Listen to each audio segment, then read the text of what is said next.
আবার আজকে নতুন রূপে ফিরে এসেছি একটি নতুন রেসিপি নিয়ে। আমরা আজ রান্না করতে চলেছি নিরামিষ ছোলার ডাল। ছোলার ডালটাকে আমরা আজকে নিরামিষভাবে রান্না করে আপনাদের দেখাবো।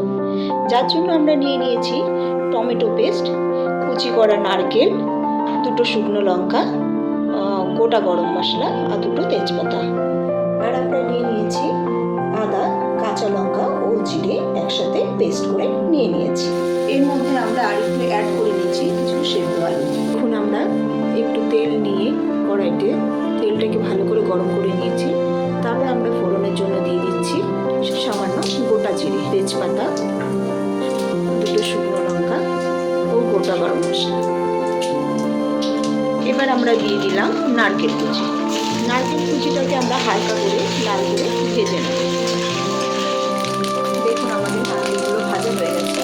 এবার নারকেলটাকে আমরা তুলে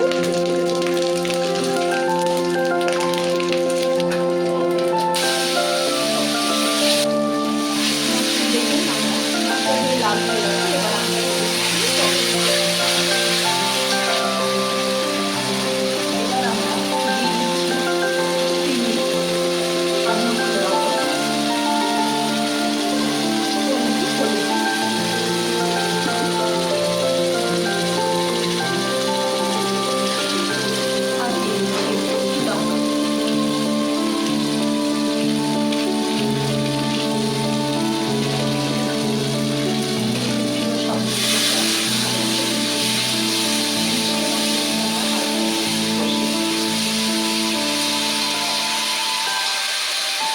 অ্যাড করে দিচ্ছি কিছু সেদ্ধ আলু।